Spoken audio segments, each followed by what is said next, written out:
Time traveller செய்திகள். முதலில் தலைப்புச் செய்திகள். பாடசாலை மாணவிகளுக்கு முக்கிய அறிவிப்பு. இன்றைய வானிலை முன்னறிவித்தல் பொதுமக்களுக்கு விடுக்கப்பட்டுள்ள எச்சரிக்கை. இந்தியாவுக்கு தஞ்சமடைந்த 3 இலங்கையர்கள் வெளியான தகவல். விசேட அதிரடி படையினரால் சுற்றி வளைத்து பிடிக்கப்பட்ட யுவதி. சர்ச்சைக்குரிய முதன்மை விநியோகஸ்தர் நிறுவனம் மீதான இடைநிறுத்தம் நீடிப்பு. மு.க. ஸ்டாலின் பதவி விலக வேண்டும், ஆம்ஸ்ட்ரோங்கின் ஆதரவாளர்கள் ஆர்ப்பாட்டம். ஆம்ஸ்ட்ரோங் படுகொலை முதலமைச்சர் முழு பொறுப்பேற்க வேண்டும், எல். முருகன். பஞ்சாப் மாகாணத்தில் 6 நாட்களுக்கு சமூக வலைத்தளங்களுக்கு தடை. வடக்கு இஸ்ரேலில் இருக்கின்ற இலங்கையர். தொடர்வென விரிவான செய்திகள். சானிட்டரி நப்கின்கள் வழங்கும் திட்டத்தின் முதல் கட்டம் எதிர்வரும் ஜூலை 10ஆம் நாளுடன் முடிவடையும் என அறிவிக்கப்பட்ட நிலையிலேயே தற்போது காலம் நீடிக்கப்பட்டுள்ளது. 2023ஆம் ஆண்டு சாதாரண தர பரீட்சைக்கான செயல்முறை பரீட்சைகள் எதிர்வரும் 9ஆம் நாள் ஆரம்பமாக இருப்பதாக பரீட்சைகள் திணைக்களம் தெரியப்படுத்தியிருக்கிறது. குறித்த செயல்முறை பரீட்சைகளில் 1,69,007 பரீட்சார்த்திகள் பங்கு பெற்று இருப்பதாகவும் தெரிவிக்கப்படுகிறது. நாட்டில் மேல் சப்ரகமுவ மற்றும் வடமேல் மாகாணங்களிலும் கண்டி, நுவரெலியா, காலி, மாத்தறை மாவட்டங்களிலும் அவ்வப்போது மழை பெய்யும் என எதிர்வு கூறப்பட்டிருக்கிறது. வளிமண்டலவியல் திணைக்களம் வெளியிட்டிருக்கின்ற அறிக்கையில் இவ்வாறு தெரிவிக்கப்பட்டிருக்கிறது. ஊவா மாகாணத்திலும் அம்பாறை மற்றும் மட்டக்களப்பு மாவட்டங்களிலும் சில இடங்களில் மாலை அல்லது இரவில் மழை அல்லது இடியுடன் கூடிய மழை பெய்யக்கூடிய சாத்தியம் காணப்படுகிறது. மத்திய மலைநாட்டின் மேற்கு சரிவுகளில் வடக்கு, வடமத்திய மற்றும் வடமேற்கு மாகாணங்களிலும் திருகோணமலை, ஹம்பாந்தோட்டை மற்றும் மொனராகல மாவட்டங்களிலும் அவ்வப்போது மணித்தியாலத்துக்கு 40 தொடக்கம் 50 கிலோமீட்டர் வேகத்தில் பலத்த காற்று வீசக்கூடும். இடியுடன் கூடிய மழையின் போது தற்காலிகமாக பலத்த காற்று மற்றும் மின்னல் தாக்கங்களினால் ஏற்படக்கூடிய பாதிப்புகளை குறைத்துக் கொள்ள போதுமான முன்னெச்சரிக்கை நடவடிக்கைகளை எடுக்குமாறு பொதுமக்கள் கேட்டுக்கொள்ளப்படுகின்றார்கள். தலைமன்னாரிலிருந்து தாய் மற்றும் 2 குழந்தைகள் உட்பட ஒரே குடும்பத்தைச் சேர்ந்த 3 பேர் அகதிகளாக தனுஷ்கோடிக்கு சென்றிருப்பதாக தெரிவிக்கப்பட்டுள்ளது. இந்த நிலையில் குறித்த மூவரும் தனுஷ்கோடிக்கு சென்றடைந்திருப்பதாக தெரிவிக்கப்பட்டுள்ளது. தலைமன்னார் பகுதியைச் சேர்ந்த 34 வயதுடைய யோகவல்லி, அவரது பிள்ளைகளான 8 வயது சிறுமி அனுஜா மற்றும் 5 வயதுடைய மிசால் ஆகியோர் தலைமன்னாரிலிருந்து படகில் புறப்பட்டு தனுஷ்கோடி கடல் பகுதியை சென்றடைந்திருக்கின்றார்கள்.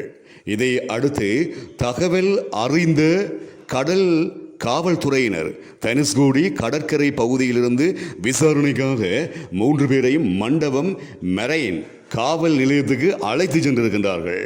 மேலும் மூவரும் இந்தியா செல்வதற்கு படகு கட்டணமாக 2,75,000 ரூபாய் செலுத்தி வந்ததாக விசாரணையில் தெரிய வந்திருப்பதுடன் விசாரணைக்கு பின்னர் 3 பேரும் காவல்துறை மண்டபத்தில் உள்ள இலங்கை தமிழர் மறுவாழ்வு முகாமில் ஒப்படைக்கப்பட்டிருக்கின்றமையும் குறிப்பிடத்தக்கது.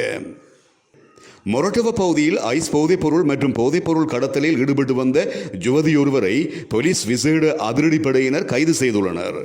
மொரட்டுவ படைமுகாமின் மோட்டார் சைக்கிள் அணி அதிகாரிகள் குழு மற்றும் போலீஸ் மோட்டார் சைக்கிள் குழுவின் அதிகாரிகள் குழு இணைந்து நடத்திய கூட்டு நடவடிக்கையின் போது யுவதி கைது செய்யப்பட்டுள்ளார். மொரட்டுவ லுணாவு பகுதியில் உள்ள வீடொன்றில் மேற்கொள்ளப்பட்ட சோதனையின் போதே குறித்த யுவதி கைது செய்யப்பட்டிருப்பதாக போலீசார் தெரிவித்துள்ளனர். வீட்டில் இருந்து 80 மில்லிகிராம் ஐஸ் மற்றும் 500 போதை மாத்திரைகள் கைப்பற்றப்பட்டிருப்பதாகவும் போலீஸ் விசேட அதிரடிப்படையினர் குறிப்பிட்டுள்ளனர். கைது செய்யப்பட்ட யுவதி மேலதிக விசாரணைகளுக்காக மொரட்டுவ போலீஸ் நிலையத்தில் ஒப்படைக்கப்பட்டுள்ளனர். சர்ச்சைக்குரிய முதன்மை விநியோகஸ்தர் நிறுவனமான பேச்சுவெல் டெரிசிஸ் லிமிடெட் மீதான இடைநிறுத்தத்தை மேலும் 6 மாதங்களுக்கு மத்திய வங்கி நீடித்திருக்கிறது. முன்னதாக மத்திய வங்கி 2017ஆம் ஆண்டு ஜூலை 6ஆம் நாள் அந்த வர்த்தகத்தை முதலில் இடைநிறுத்தியது. அதன் பின்னர் தற்போது வரை ஒவ்வொரு 6 மாதங்களுக்கு ஒரு முறையும் குறித்த இடைநிறுத்தம் நீடிக்கப்பட்டு வருகிறது. 2015ஆம் ஆண்டு அரச பத்திர விற்பனையில் முறைகேடுகள் குறித்து அந்த நிறுவனம் மீது குற்றம் சுமத்தப்பட்டு விசாரணைகள் தொடர்ந்து இடம்பெற்று வருகின்றன. இந்த நிலையில் பதிவு செய்யப்பட்ட பங்கு மற்றும் பத்திரங்கள் கட்டளை சட்டம், இதைவிட உள்ளூர் திரைசேரி உண்டியல்கள் கட்டளை சட்டத்தின் கீழ் உருவாக்கப்பட்ட ஒழுங்குமுறைகளின் அடிப்படையில் பேர்சுவல் டெரிசஸ் லிமிடெட் நிறுவனத்தில் வர்த்தக இடைநிறுத்தத்தை நீடிக்க முடிவு செய்யப்பட்டிருப்பதாக மத்திய வங்கி தமது அறிக்கை ஒன்றில் தெரியப்படுத்தியிருக்கிறது.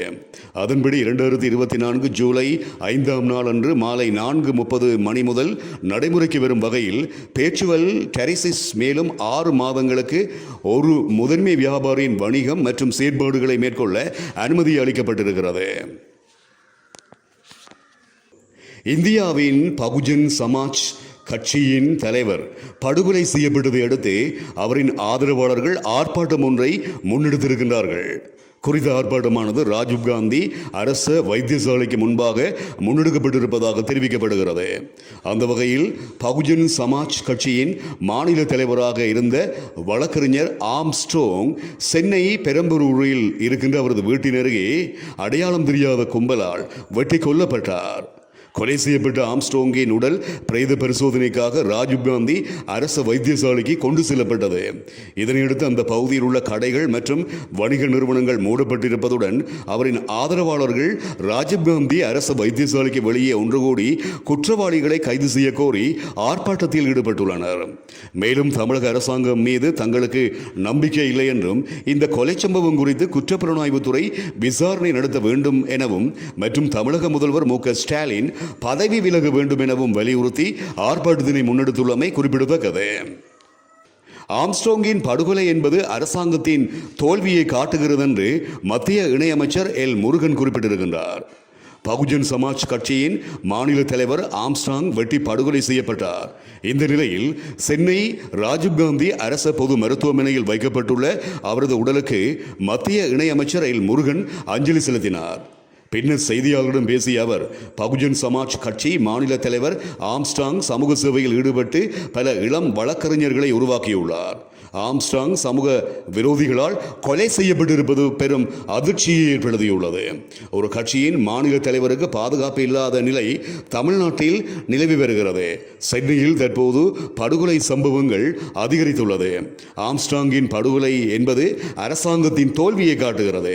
திராவிட முன்னேற்ற கழக அரசாங்கம் தோல்வியடைந்துள்ளது. சட்டம் ஒழுங்கை கையில் வைத்துள்ள முதலமைச்சர் மு.க. ஸ்டாலின் இதற்கெல்லாம் முழு பொறுப்பேற்க வேண்டும்.